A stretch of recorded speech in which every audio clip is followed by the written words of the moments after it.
وَلْتَكُنْ مِنْكُمْ أُمَّةٌ يَدْعُونَ إِلَى الْخَيْرِ وَيَأْمُرُونَ بِالْمَعْرُوفِ وَيَنْهَوْنَ عَنِ الْمُنْكَرِ وَأُولَئِكَ هُمُ الْمُفْلِحُونَ. Bismillahir Rahmanir Rahim. Alhamdulillahi Rabbil Alameen. Wassalatu wassalam ala Sayyidil Anbiya'i wal Mursaleen. Muhammadin wa ala alihi wa ashabihi ajma'een. I begin with the name of God, and I begin by praising God, and I send peace and blessings upon his final messenger, Muhammad, and his noble companions and his family. Last time I spoke about the Quran and how to improve our recitation of the Quran, and it should be in a planned way and in a systemized way. Today I'd also like to talk about something linked to the Quran, which is the prayer. Now in Ramadan we have special prayers, which are the Taraweeh prayers, which are held after the Isha prayer, the night prayer. And so the Quran and the prayer are both linked. And in fact, in every prayer we need to recite the Quran. The minimum being the Surah Al-Fatiha, which is the first chapter of the Quran.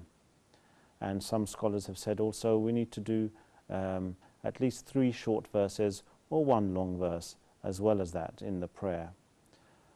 So at least in Ramadan we should try to improve our recitation of the Surah Al-Fatiha and correct it and make it as much as possible or as near as possible to being 100% correct.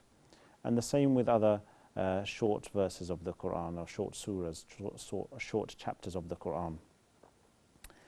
And in Ramadan the prayer should be as well planned. We should plan to pray all 5 prayers in the mosque in congregation.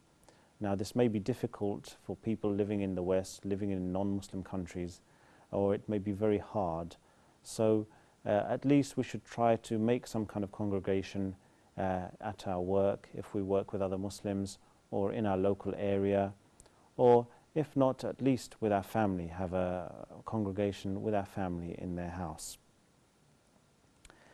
And some people exaggerate the importance of the Taraweeh prayer, which is the voluntary prayer after Isha, the Sunnah prayer after Isha. Some people said that if we don't pray this, then our fast is not valid. And this is actually not true. The fast is separate from the Taraweeh prayer. So the Taraweeh prayer doesn't affect the validity of the fast. They're 2 separate things. In fact, the Taraweeh prayer is a Sunnah.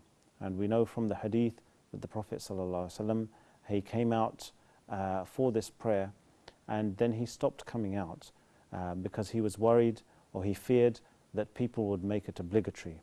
And unfortunately some people have actually almost made it obligatory, and some people as well have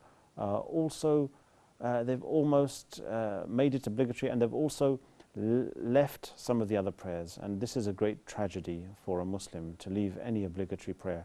So in Ramadan we should concentrate on the 5 main prayers and do as much of the Sunnah, the voluntary prayers, as much as possible, and avoid falling into the trap of burnout, where we try to do everything and anything and then we end up doing nothing.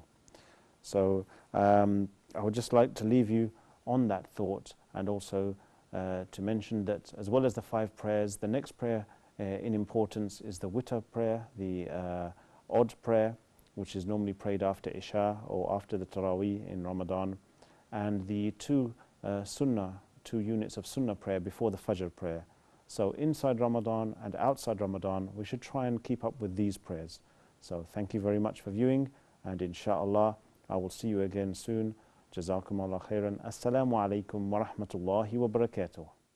وَلْتَكُنْ مِنْكُمْ أُمَّةٌ يَدْعُونَ إِلَى الْخَيْرِ وَيَأْمُرُونَ بِالْمَعْرُوفِ وَيَنْهَوْنَ عَنِ الْمُنْكَرِ وَأُولَئِكَ